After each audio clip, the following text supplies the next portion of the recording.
everybody? This is inpersona, and this is another commentary over some gameplay. I don't know what gameplay it is, but it's probably Assault Cube, because Assault Cube is really easy to record, and it doesn't lower the frame rate too much in fraps when I'm recording at high quality. So everything comes out clear, except for the textures. They look horrible. But that's because I had to lower them so that I get a better frame rate. But yeah, I'm doing this commentary right now, today, Friday, the 22nd of July, 2011, because I'm watching House. Or, well, I was watching House. Well, I still am watching House, but I got it on mute so that I can talk to you guys. But House is on right now on USA, because House is cool, and I like watching the show every once in a while when you know something else that's better on USA is not on. House is okay. I mean, there's nothing wrong with House. You know, it's a great show. It's slightly funny, but I mean, you learn so much from it. And House was talking to one of these patients. This guy. He's crazy. He nails himself to the cross every year that every year he's alive, or every year something bad happens to somebody, but he wants to make it better, so he nails himself to the cross at least once a year. I don't know. All I remember was he mentioned they started having this small little banter about it. The basics of it was religion versus science. And House stated that that ritual is what happens when you no longer accept the rational. And it kind of reminded me of a conversation I had, what was it, a week ago or 2 weeks ago? I don't remember. It was a conversation in PlayStation, on the PlayStation network, between a couple of friends of mine, and some weird guy that walked in. I think his name was Soldier Boy Saint or Ghost Soldier Warrior, or I know it has something to do with a ghost and soldier and holy ghost soldier, or soldier holy ghost. It doesn't matter. The point is, this guy he was on the PlayStation. I swear to God, he was evangelical in every single aspect of his life. You know, he was always preaching, always. You know, I asked him if he was a preacher. He's like, nah. But I swear to God, we spent like 2 hours in that one chat room arguing about science versus religion. Because, I mean, don't get me wrong, I'm a Christian, somewhat. Not a devout Christian, but I can wear a Christian tattoo because I have been baptized, and every once in a while my family makes me go to church, holidays and sometimes not holidays. But if I had to think about it, I go to church about 10 times a year, maybe. If it's once a month, it's sometimes less than once a month, and sometimes it's more than once a month. So it definitely is around 10 to 12 times a year.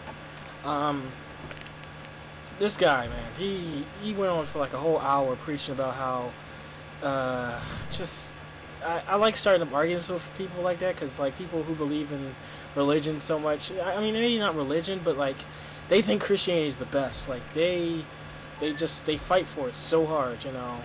But like, you know, it's religion, you know. You gotta consider the fact that that's just a belief. You know, I mean, don't get me wrong. He did mention that there is some evidence of Jesus and other things that are religion related, but the bottom line is it's way too far back to, you know, just say, yeah, this is what happened, this is true. You have to believe. You have to believe in your head. In your head, you have to believe. And, you know, just because you believe something in your head doesn't make it true. Even if there is evidence that sort of backs it up, nothing's conclusive, which doesn't technically make it true. And he wanted to argue with me saying, oh yeah, well, they wrote down Pearl Harbor. You believe that's true? What? How is that an argument? You know Pearl Harbor happened. What was that? That was World War II, wasn't it? They documented everything since like 1800, maybe even before the 1800s. Like, anything that happened in World War II was documented. That happened. Wait, Pearl Harbor is World War II, isn't it? I think so. I'm pretty sure it is. Anyway, that happened. There's no getting around it. You can. There's pictures. I think maybe not pictures, but there's just evidence. There's solid evidence that Pearl Harbor happened. There's no way to get around that not happening. That's like saying you stubbed your toe, but you didn't write it down, so you didn't. It actually happened. It happened. It happened. There's proof. Not a glitch. It hurt. And Pearl Harbor happened because there was destruction. It just happened. I can't stress it enough. Like, seriously, you can't compare those two. But they just want to be like, yeah, this religion is correct, and this works. And I don't want to spend this whole conversation talking about religion versus science, because everybody stands somewhere. Everybody has a different belief. Some people believe science over religion. Some people believe religion over science, because if you go to church enough, you'll say, hey, this is the way I want to live my life. It's a lifestyle. Religion's a lifestyle. You believe in it. That's just how it is. So I'm just get off that. I deleted the guy. I don't talk to him because he's kind of annoying. I mean, he literally basically preached. But anyway, yeah, that one little house part on the show just came up and made me think about that, because I remember I wanted to do a commentary on something. I didn't want to do it on science versus religion, because then I get a whole bunch of comments about, yeah, this is right and that's wrong, or this is wrong and that's right. No, I just wanted to state something that happened to me. By the way, I moved into my new house. Now I got the computer set up, which is probably going to be in my room. I don't know. It's set up in my room right now, but it might not stay in my room. So we'll see what happens. PlayStation's in my room. And another thing, if you're going to play PlayStation, or, if you are going to play PlayStation, period, you should probably play on a high definition television. I probably don't have to say that or tell people that, but I was trying to play on my older television, the one with only a composite connection. And when you go from composite, you've been playing composite your whole life, then you play on HDMI. You get used to HDMI for, say, 3 weeks. And then you go back to composite. It's just, oh my god, the difference. It's almost unmistakable. Like, you can't do it. It feels too good. It's just like, it's almost like your first time having sex. I mean, not to say, anybody's first time will make you want to go back. Sometimes people have a bad first time. But if you had a really good first time with something, like, for example, me, because I played on HDMI connection on the PlayStation for the first time, and I played Battlefield.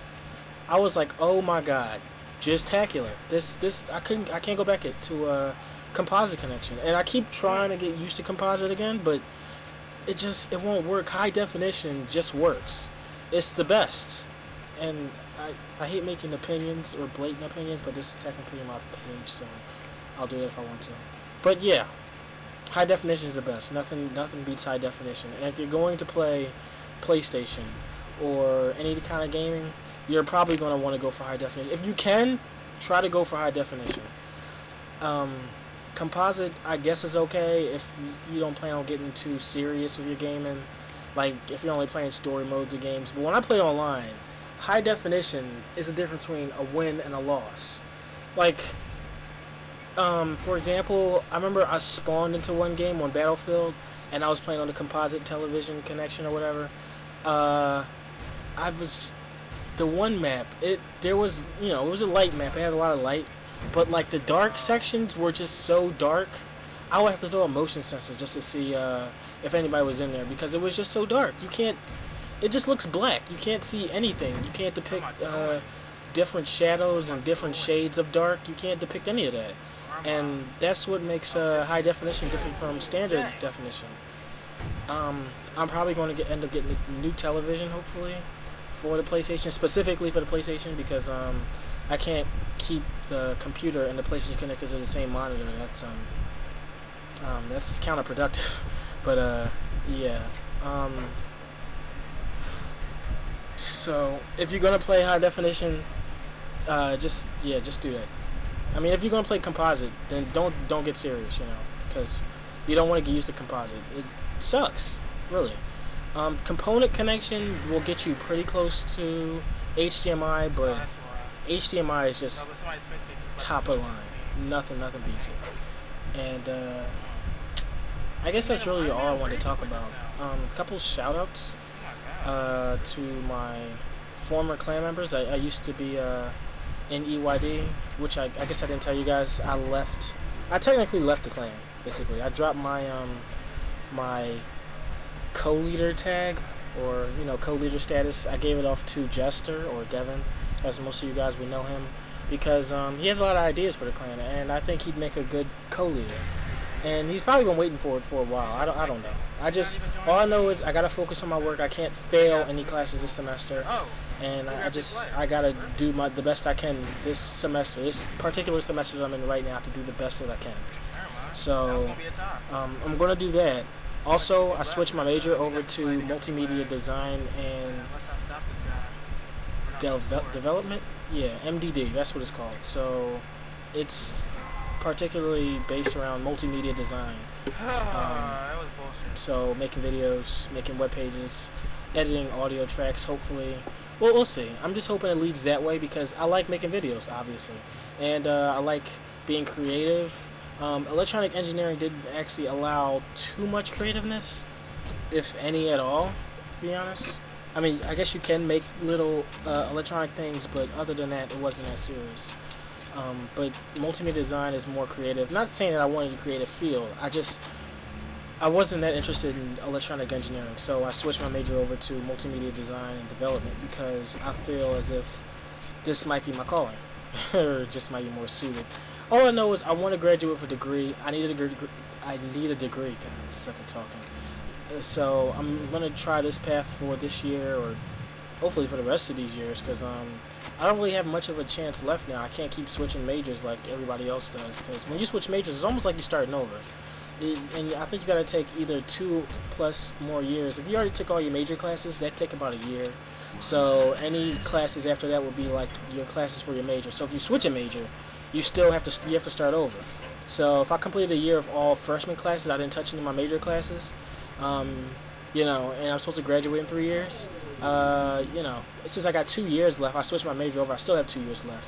Now, if I went in about 2 years, and the second year I did my major classes, I switched over to a different major, I got to do 2 more years, because I got to do 2 years of both the majors, of the major that I'm switched over to. But I didn't mean to get all technical for the commentary. I just wanted to explain that, because this is something I'm worth pursuing. So if I get a good degree in this, maybe I'll make a webpage or something. I don't know, but hopefully something like that happens. And yeah, I think that's about it for this commentary, because it's getting pretty long. That's what she said. And yeah, Angela, I love you, and thanks for watching this video, guys. And hopefully I'll have another video for you sooner or later. And have a good day. See ya.